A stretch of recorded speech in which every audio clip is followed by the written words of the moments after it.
¿Qué clase de tierra eres? ¿Qué clase de tierra somos? ¿Somos buena tierra o hay espinos en nuestra vida?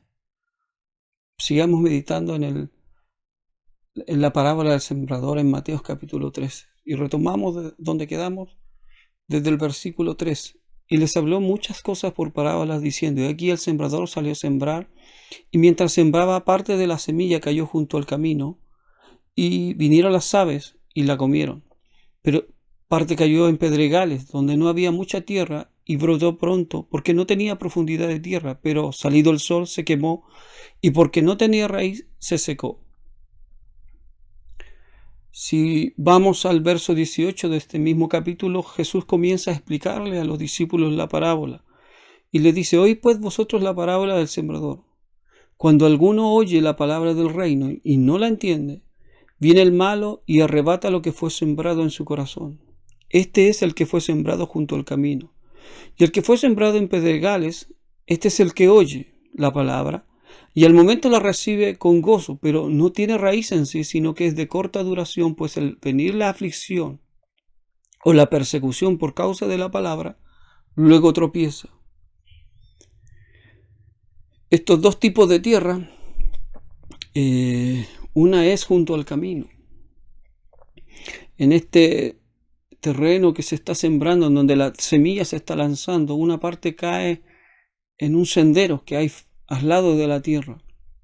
Este sendero ha sido endurecido, es una marca en la tierra que no tiene verde, que no tiene pasto, no tiene hierba, puesto que al continuo transitar de las personas, esta tierra comenzó a endurecerse, la semilla cayó allí, y como no entró en la tierra, pues todo está aplastado, es como una calzada.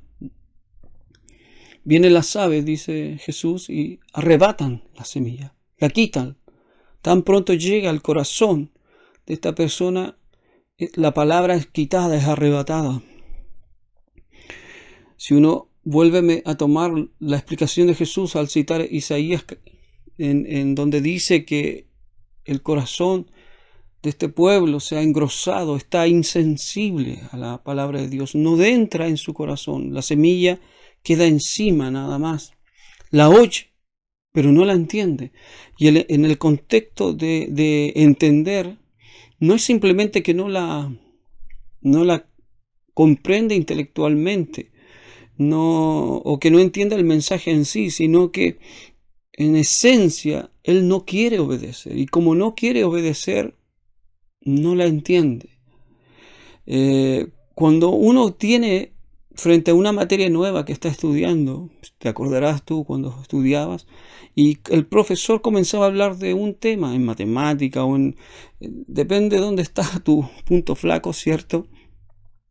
Y esa materia como era nueva, había un rechazo, la escuchamos, pero nuestra mente no quería entenderla, la rechazaba de plano, la escuchaba, pero en nuestro cerebro, nuestro cerebro no quería procesarla, nuestro corazón no quería procesarla, porque era extraña en ese minuto.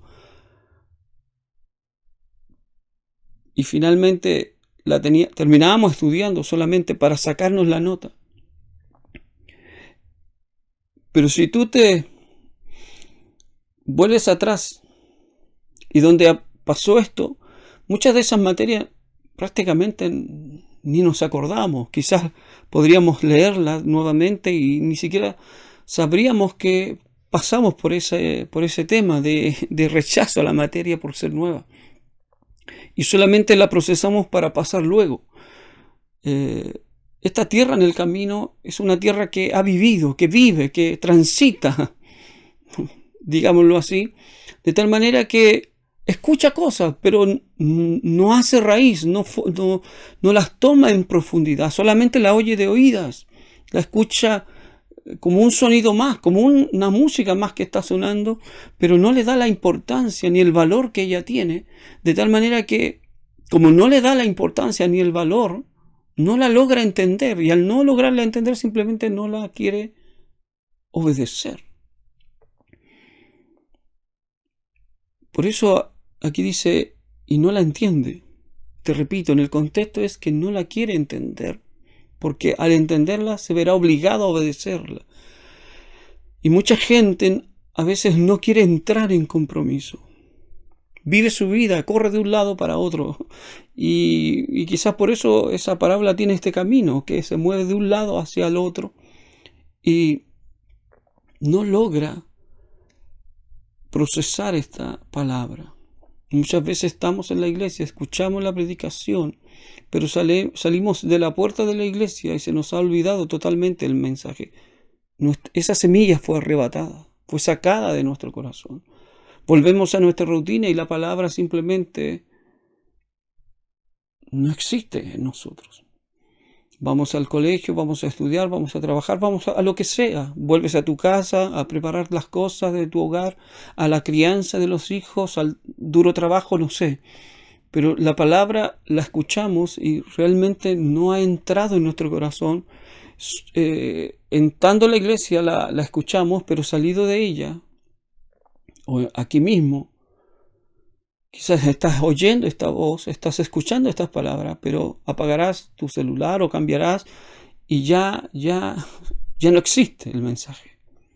Ya no está. Y eso nos hace recordar lo que Santiago decía: no seamos oidores olvidadizos, que estamos frente al espejo. Vemos nuestra apariencia, pero al salir del espejo ya nos olvidamos. Es esto lo que Jesús está diciendo. La palabra, el enemigo busca la manera de arrebatarla. Y ojo con esto, si uno, en simples palabras, cuando un hombre no quiere entender, Dios lo va a intentar una vez, lo va a intentar otra vez, pero mientras ese hombre no quiera entender, simplemente Dios no va a iluminar su entendimiento, no va a ayudarlo a comprender, lo va a dejar ser. Cuando un hombre es porfiado en su corazón y toma la decisión de no obedecer la Escritura, termina simplemente haciendo lo que está en su corazón, pero termina creyendo la mentira por rechazar la verdad. Terminamos siendo dominados por la mentira porque no hemos querido escuchar ni entender para obedecer la verdad. No seamos esta tierra, seamos tierra fértil. Si tú estás yendo a tu congregación, a la iglesia, si estás escuchando mensajes y sabes que esa palabra es para ti y que debes obedecerla, obedécela.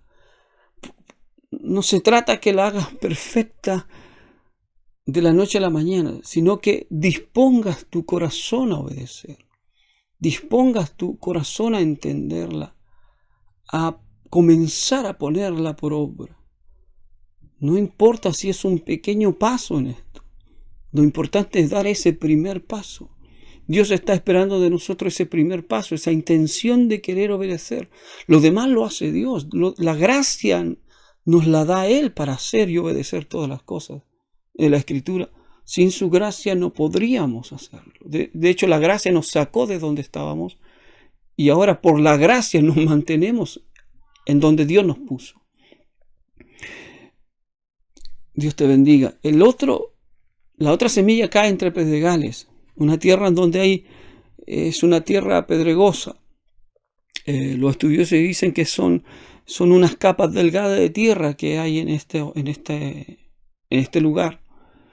Por tanto, en esa pequeña capa de tierra comienza a echar raíces la semilla. Pero llega el sol, calienta las piedras y esa semilla se seca. Y Jesús explica que dice que oye la palabra con gozo, con alegría. Qué hermosa la predicación. Les produce algo en ellos, les toca su ser interno, pero no llega a más. ¿Por qué? Porque cuando llega la aflicción y la persecución por causa de la palabra, porque todo aquel que quiere hacer la voluntad de Dios va a sufrir persecución, y en especial cuando tu vida llevaba un rumbo y cuando comienzas a obedecer la palabra de Dios, tu vida comienza a cambiar, ya no haces lo mismo que antes hacías, ya no hablas tal vez como antes hablaba, ya no mientes, ya comienzas a dejar de hacer cosas que para ti eran natural, pero al escuchar la palabra, al recibirla y entenderla con gozo, comienzas a actuar conforme a ella. Pero esto produce persecución, produce aflicción, porque tu familia comienza a mirarte extrañamente. ¿Qué te pasa? Ya te volviste religioso, ya eres santo, y se comienzan a burlar de tu acción, de tu manera de actuar. O ya te volviste fanático, vas todos los días a la iglesia, o tomas a cada rato la Biblia. ¿Qué te está pasando? Si no es para tanto, si todo el mundo cree en Dios. Comienza a haber una aflicción, comienza a haber una persecución. En el trabajo, tus amigos, no sé. Y esa persecución te confronta. Y esa persecución te hace retroceder. Entonces, comienzas a vivir una doble vida. Porque en la iglesia eres uno, con la congregación eres una persona, pero llegas a la casa o tu ambiente familiar, laboral, estudiantil, y eres otro, eres como ellos. Ya no hay diferencia. La semilla ya no está creciendo. La aflicción te ganó. El Evangelio tiene un costo. Y este costo es que vamos a ser perseguidos, atribulados, dice incluso en un texto, que debemos entrar a la gloria por medio de muchas tribulaciones. Esta es la escritura ya, y hoy en día estos textos se han olvidado. Entonces cuando te predican el Evangelio, dicen, no, ven, Dios te va a dar todo, Dios te va a dar esto, Dios te va a sanar. Y comienza una lista interminable de cosas que Dios te va a dar.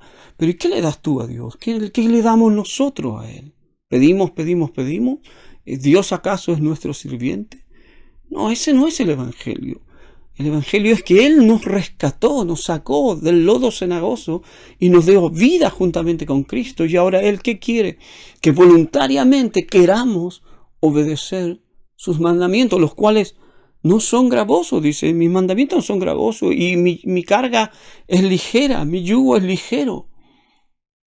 Pero al comenzar a obedecer, sí, vamos a chocar con el ambiente en el cual nos movimos. Es más difícil y es más fuerte la lucha cuando es un nuevo creyente, cuando recién estás comenzando, porque tienes que cambiar toda tu manera de vivir, y eso choca con los que te han conocido por años. Quizás un cristiano que ha nacido en una familia de creyentes no es tanta la lucha, porque el círculo donde lucha ya no es la familia quizás, pero a veces sí. A veces sí, si Dios te está hablando a ti, quizás tus padres, tu madre o tu círculo es religioso y van a la iglesia, pero no obedecen la palabra. Pero tú has comenzado a escucharla y quieres obedecerla, y tienes esta lucha, y tienes este roce, y tienes esta aflicción, y te comienza a perseguir por causa de que quieres obedecer a Dios. Entonces, amigo, Dios está con nosotros. Él nos dará la victoria si nos esforzamos en confiar en Él, en buscar su rostro.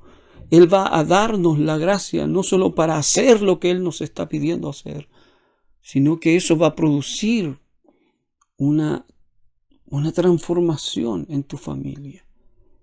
Y los que quizás vivían de una manera religiosa van a ver en ti la obra de Cristo, la obra del Espíritu Santo. Los dejamos hasta aquí. Seguimos la próxima semana. ¿Qué tierra eres? ¿Estás en el camino? ¿Eres aquella tierra que simplemente la oyes y luego sales y no existe la palabra? ¿O es esa semilla que está en aflicción? Pídele al sembrador que quite todas esas piedras para que esa semilla que está en tu corazón eche raíces profundas y salga victorioso. No te quedes llevando una doble vida. Cristo viene. Que Dios te bendiga.